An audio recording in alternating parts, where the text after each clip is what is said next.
அகிலத்தின் அன்பான சொந்தங்களுக்கு இணைய வணக்கம்.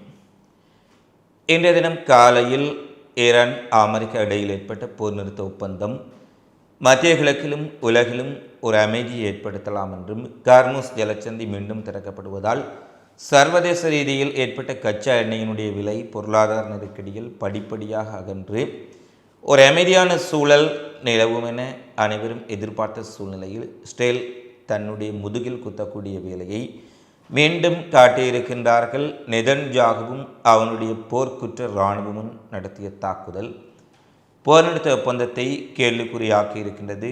லெபனானில் நடந்த இந்த மிக கொடூரமான போர்க்குற்றங்கள், இந்த போர் நிறுத்த ஒப்பந்தம் நீர்த்து போக செய்யப்படுமா என்ற மிகப்பெரிய அச்சத்தை ஏற்படுத்தியிருக்கும் சூழ்நிலையில் மீண்டும் ஒரு பதற்றமான சூழ்நிலை என்ன விடயங்கள் நடைபெற்றிருக்கின்றது என்பது குறித்த பிந்திய மிக முக்கியமான நிலவரங்களை இந்த காணொலியில் பார்க்கலாம். போர் நிறுத்த ஒப்பந்தம் அமலுக்கு கொண்டு வரப்பட்டது. அதில் இரண்டு தரப்புகளும் தங்களுடைய நிபந்தனைகளை தெரிவித்திருந்தார்கள். எனவே எதிர்வரும் வெள்ளிக்கிழமை பாகிஸ்தான் தலைநகர் இஸ்லாமாபாத்தில் முதலாவது பேச்சுவார்த்தை அமெரிக்க ஈரான் பிரதிநிதிகளுக்கு இடையில் நடைபெறும் என்ற விடயங்கள் எல்லாம் பேசப்பட்டிருந்தன. இரண்டு தரப்பிலுமே ஒரு அமைதியான சுமூகமான சூழ்நிலை ஏற்பட்டதை தொடர்ந்து மத்திய கிழக்கில் இருக்கக்கூடிய மக்களும் என் உலக மக்களும் கூட அமைதி பெருமூச்சு விட்டிருந்தார்கள். எனவே இந்த போரினுடைய தாக்கம், மரணங்கள், உயிரிழப்புகள், குண்டு சத்தங்கள், விமான குண்டுகளின் உடைய தாக்கங்கள் எல்லாம் நிற்கும்.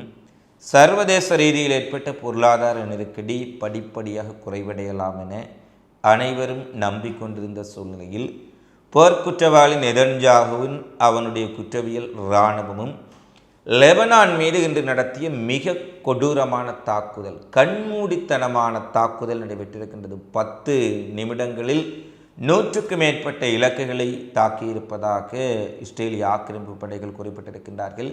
பல அடுக்குமாடி குடியிருப்புகள், பொதுமக்கள் வாழக்கூடிய வீடுகள், வர்த்தக நிலையங்கள், கோட்டல்கள் என்பன கண்மூடித்தனமாக இந்த ஆக்கிரமிப்பு படைகளால் தாக்கப்பட்டிருக்கின்றன. முதல் கட்ட தகவலின்படி 100க்கும் மேற்பட்ட பொதுமக்கள் கொல்லப்பட்டிருப்பதாகவும் 800க்கும் மேற்பட்ட சிவிலியன்கள் காயமடைந்திருப்பதாகவும் செய்திகள் வெளியாக இருக்கின்றது. லெபனானில் இதுவரை இல்லாத அளவுக்கு மிக மோசமான, மிக கொடூரமான தாக்குதல் இஸ்ரேலினால் நடத்தப்பட்டிருக்கும் சூழ்நிலையில் லெபனான் முழுவதும் மிகப்பெரிய மரண ஊலமாக மாறியிருக்கின்றது.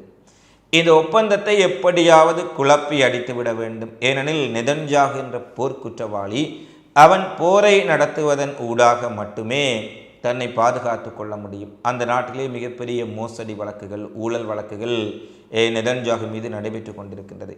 எனவே போர் நின்றுவிட்டால் நெதன்யாகுவினுடைய ஊழல், மோசடி, பல்வேறுபட்ட குற்றவியல் வழக்குகளில் குற்றம் சாட்டப்பட்ட போர்க்குற்றவாளி தான் எப்படியும் சிறைக்கு சென்றுவிட வேண்டும் என்ற எண்ணத்தில் தொடர்ச்சியாக ஏதோ ஒரு இடத்தில் போரை நீட்டிப்பதிலும் போரை நடத்துவதிலுமே குறியாக இருப்பதை பார்க்கக்கூடியதாக இருக்கின்றது. இந்த நிலையில்தான் ஈரான் அமெரிக்க ஒப்பந்தத்தை சிதைத்து விட வேண்டும் என்ற நோக்கில் லெபனானில் இதுவரை இந்த போர் நிறுத்த ஒப்பந்தம் ஏற்பட்டு சில மணி நேரங்களில் இதுவரை இல்லாத ஒரு மூர்க்கமான தாக்குதலை இஸ்ரேலிய ஆக்கிரமிப்பு படைகள் நடத்தி 150க்கும் மேற்பட்ட பொதுமக்கள் கொல்லப்பட்டதாக கூறப்படுகின்றது. சில ஊடகங்கள் 100க்கும் மேற்பட்ட பொதுமக்கள் என்று கூறுகின்றார்கள்.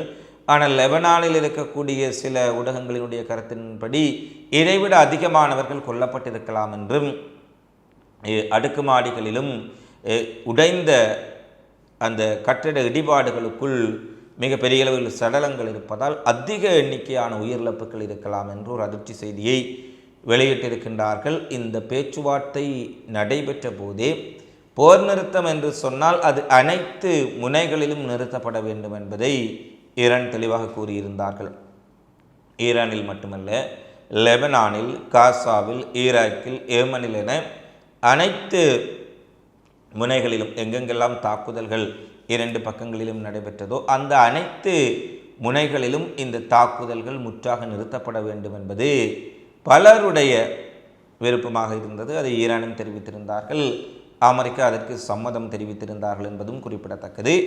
ஆனால் இஸ்ரேல் இந்த தாக்குதல் நடத்திய பின்னர் அமெரிக்கா தன்னுடைய பேச்சை மாற்றிக்கொண்டு ட்ரம்ப் ஈரான் விவகாரத்தில் மட்டுமே நாங்கள் போர் நிறுத்தம் செய்திருக்கின்றோம், இஸ்ரேலுக்கும் ஹிஸ்புல்லாவுக்கும் இடையில் உள்ள பிரச்சனை, இஸ்ரேலுக்கும் லெபனானுக்கும் இடையில் இருக்கும் பிரச்சனையை அவர்கள் பார்த்து கொள்ள முடியும், அதில் நமக்கு எந்த தொடர்பும் கிடையாது என்று எந்த விதமான ஒரு பொறுப்பற்ற பதிலை ட்ரம்ப் கூறியிருக்கின்றார்.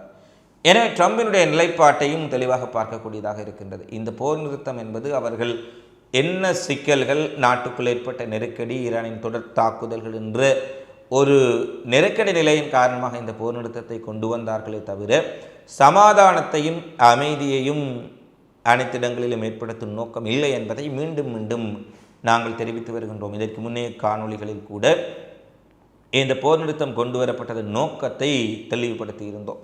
இந்த சூழ்நிலையில் தான் ட்ரம்ப் திடீரென லெபனானில் நடக்கும் தாக்குதல்கள் நிறுத்தப்பட மாட்டாது, அது இஸ்ரேல் தன்னுடைய பங்குக்கு தாக்குதல்களை நடத்தி கொண்டிருப்பார்கள் என்பதை போல குறிப்பிட்டிருப்பது இந்த மோதல் மிகவும் ஒரு சிக்கலான நிலைக்கு செல்லப்போகின்றதா என்ற அச்சத்தை ஏற்படுத்தி இருக்கின்றது.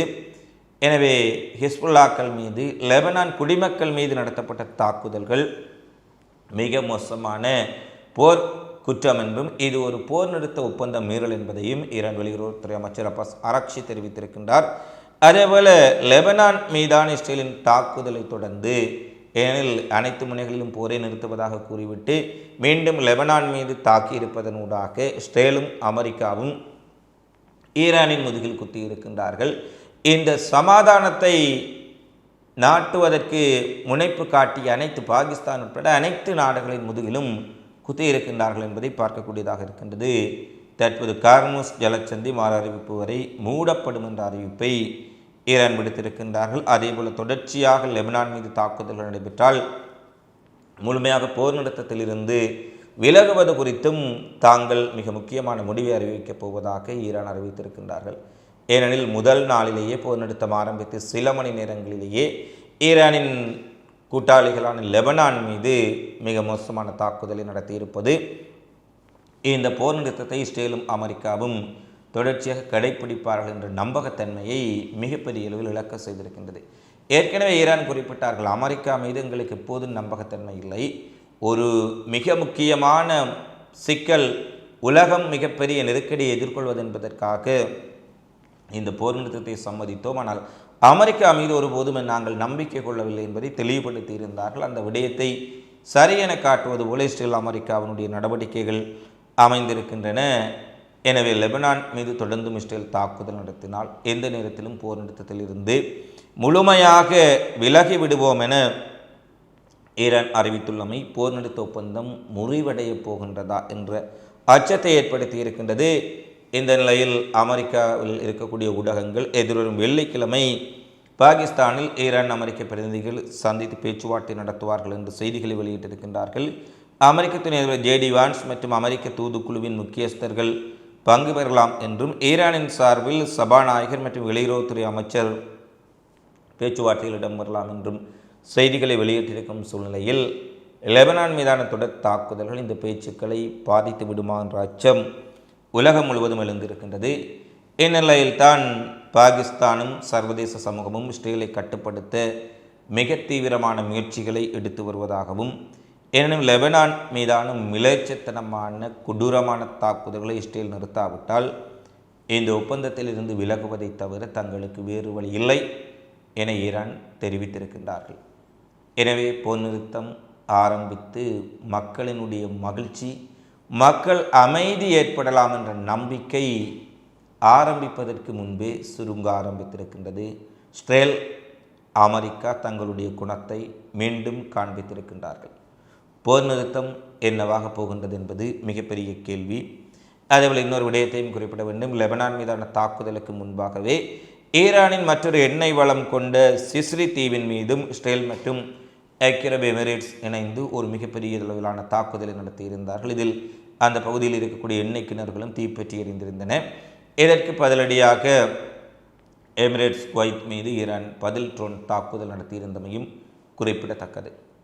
எனவே எப்படியும் போர் நிறுத்தத்தை குழப்பி இந்த போரை வைத்து குளிர்காய வேண்டும் என இஸ்ரேல் தரப்பும், இஸ்ரேலின் உடைய நடவடிக்கைகளை கட்டுப்படுத்தும் நிலையில் அமெரிக்காவும் இல்லாமல் அல்லது இஸ்ரேலினுடைய மறைமுக போர்க்குற்றங்களை ஊக்குவிக்கும் நிலையில் ட்ரம்ப் நிர்வாகமும் இருப்பதால் இந்த போர் நிறுத்தம் நீடிக்குமா என்பதுதான் மிகப்பெரிய கேள்வியாகவும் உலக மக்களின் கவலையாகவும் இருக்கின்றது. இந்த காணொளி தொடர்பிலான உங்களது மதிப்புமிக்க கருத்துக்களை கமெண்ட்ஸில் பதிவிடுங்கள். மீண்டும் அடுத்த காணொளியில் உங்களை சந்திக்கும் வரை உங்களிடமிருந்து விடைபெறும் நான் உங்கள் அன்பின் சந்துரு. வணக்கம்.